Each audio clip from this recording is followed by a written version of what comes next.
جیسے ہی صبح عاشور ہوئی جناب عباس آئے کہا مولا اجازت ہے میں جنگ کے لیے جانا چاہتا ہوں۔ مولا حسین نے کہا عباس آپ میری فوج کے سپہ سالار ہیں، آپ میرے لشکر کے سپہ سالار ہیں، آپ جائیں گے تو فوج کو کون چلائے گا؟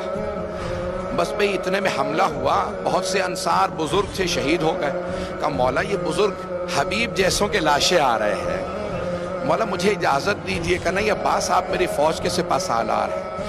3 جب حملے ہوئے نا زیادہ تر صاحب سب شہید ہو گئے، تو ایک مرتبہ جناب عباس آئے کہا مولا اجازت دے کر نہیں عباس آپ میری فوج کے سپہ سالار ہیں۔ اتنے میں نہ جانے اون و محمد کے لاشیں آئے۔ جناب قاسم کا اب جناب عباس سے رہا نہیں گیا، کہا مولا جنہیں گودوں میں پالا تھا اب تو وہ بھی مارے جا رہے ہیں، مولا مجھے اجازت دیجئے۔ کہا نہیں عباس آپ میری فوج کے سپہ سالار۔ کہا مولا وہ فوج کہاں ہے جس کا میں سپہ سالار ہوں؟ جیسے یہ خیمہ نصب ہے نا، خیمے کے باہر کھڑے تھے جناب عباس، تلوار سے ٹیک لگا کے کھڑے تھے، اچانک خیمے کے اندر سے آواز آئی۔ وہ والا خیمہ تھا جہاں مشکیزیں پانی کے بھر بھر کے رکھے جاتے تھے۔ جناب عباس نے آواز سنی کہ کچھ بچے مشکیزیں ہلا ہلا کے دیکھ رہے ہیں، شاید پانی رہ گیا ہو۔ ایک بچی نے ایک مشکیزہ اٹھایا، مشکیزے پہ لب لگانے لگی، مشکیزہ پیشانی پہ رکھا شاید ٹھنڈک مل جائے۔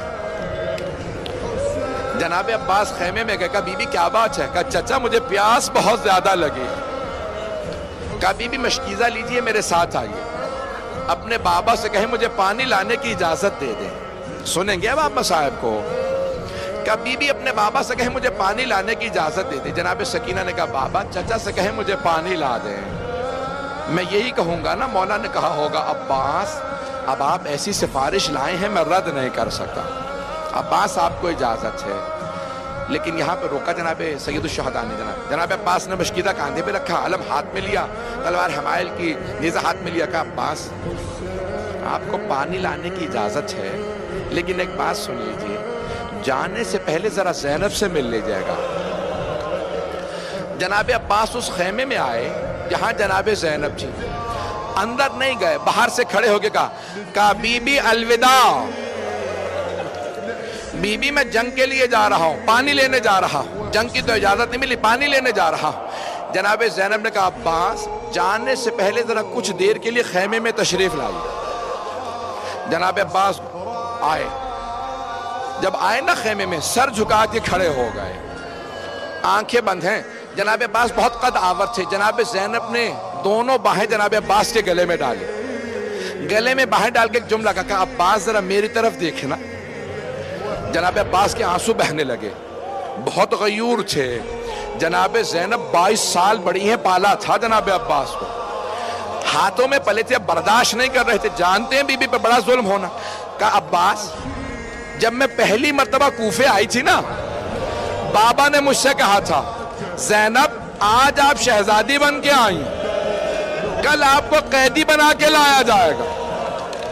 عباس میں سوچا کرتی تھی کس میں جرت ہوگی مجھے قیدی بنائے، میرا عباس جیسا بھائی ہے۔ لیکن عباس ابھی جب آپ نے کہا نا بی بی الوداع، مجھے یقین ہو گیا وہ وقت بڑا قریب ہے جب مجھے قیدی بنایا جائے گا۔ اجرکم اللہ۔ بس بے اب جناب عباس کی غیرت برداشت نہیں کرے، آنسو بہ رہے ہیں، خیمے سے باہر آئے، کہا بی بی مجھے معاف کر دیں۔ ایک بہت بڑے واعظ ہیں، بہت بڑے واعظ ہیں، وہ ایک جملہ کہتے ہیں کہ جب جناب عباس خیمے سے باہر نکلے، جناب زینب نے ساری بیویوں کو جمع کیا۔ جب میں یہ جملہ سوچتا ہوں میری کیفیت بدل جاتی ہے۔ ساری بیویوں کو جمع کر کے ایک جملہ کہا بیویوں میں پردے کی ضمانت واپس لے رہی ہوں،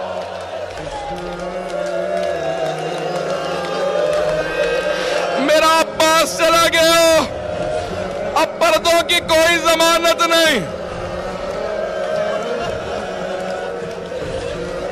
بس بھئی شاید میں پوری شہادت نہ پڑھ سکوں، روک کے 2 جملے کہوں آپ سے، آخری جملوں سے پہلے ذرا 2-4 منٹ کی زحمت دوں گا، بس میں نے تمام کیا۔ بہت بڑے واعظ ہیں، شیخ آیت اللہ یحییٰ یثربی حرم میں جناب امام حسین میں بیٹھے تھے. ایک ذاکر نے عرب ذاکر نے پڑھتے پڑھتے جملہ پڑھ دیا کہ جب جناب عباس کے بازو قلم ہوئے نا تو لوگ قریب سے تیر مار رہے تھے. جب پورے سینے میں تیر لگے، ایک نے تیر مارا جناب عباس کی آنکھ میں لگ گیا. جب دہنی آنکھ میں تیر لگا مولا نے پہلی مرتبہ کہا مولا میری مدد کو. امام حسین سے کہا مولا میری آنکھ میں تیر ہے. شیخ یحییٰ یثربی بے ہوش ہو کے گر گئے. جب ہوش میں آئے نا کہا بلاؤ ذاکر کو، کہا آئندہ یہ روایت نہ پڑھنا، پتہ نہیں روایت صحیح ہے نہیں ہے. خود ہی کہتے ہیں میں جناب عباس کے حرم میں گیا، زری پہ کھڑا ہو کے بہت رویا، کہا مولا مجھے معاف کر دیں، میں نے آپ کے وائس ذاکر کو روک دیا، آئندہ وہ روایت نہ پڑھے. گھر گئے، کہتے ہیں میں جب سویا خواب میں دیکھا جناب عباس آئے. کہو شیخ تو نے کیوں روکا میرے وائس کو میرے مصائب پڑھنے سے؟ کہا مولا مجھے معاف کر دیں، مجھے پتہ نہیں تھا تیر لگا تھا یا نہیں. کہا اے شیخ میرے رونے والوں سے کہنا عباس نے کہا ہے میری آنکھ میں تیر لگا تھا. میرے رونے والوں سے کہنا جب آنکھ میں تیر لگے تو ہاتھ سے نکالا جاتا، جس کے بازو نہ ہو اس کی آنکھ میں تیر لگے وہ کیسے تیر نکالے گا؟ مولا کہتے ہیں جب تیر لگا میں نے سر جھٹکا، میں نے بہت سر جھٹکا، تیر نہیں نکلا. میں نے سر جھکایا، گھٹنوں سے تیر کو پکڑا. جب میں نے تیر کھینچا میری آنکھ میں تکلیف محسوس ہوئی. میں نے پہلی مرتبہ کہا بھائیا میری مدد کو. میرے بھائی برداشت نہیں کر پا رہے، یہاں کوئی برداشت نہیں کر پا رہا. میں نے تمام کر دیا. ایک مرتبہ جیسے ہی آواز سنی سید الشہداء نے، زلجنہ کو ایڑ لگا کہ مجھے عباس تک پہنچا دے. ایک مقام پہ زلجنہ رکا، بس زیارت برآمد ہونے والی ہے. جناب سید الشہداء اترے، دیکھا زمین پہ بازو پڑا ہے، اٹھا کے سینے سے لگایا کہ یہ میرے عباس کا بازو ہے. پھر دوسرا بازو اٹھایا، آگے بڑھے. ایک مرتبہ جناب عباس کا سر اٹھا کے اپنے زانوں پہ رکھا. جناب عباس نے آخری جملہ کہا کہ مولا میری ماں نے مجھے بتایا تھا جب میں اس دنیا میں آیا میں نے سب سے پہلے آپ کی زیارت کی تھی. مولا میں دنیا سے جاتے میں آپ کی زیارت کرنا چاہتا ہوں، لیکن مولا میری ایک آنکھ میں تیر لگا ہے، دوسری میں خون بھرا ہے.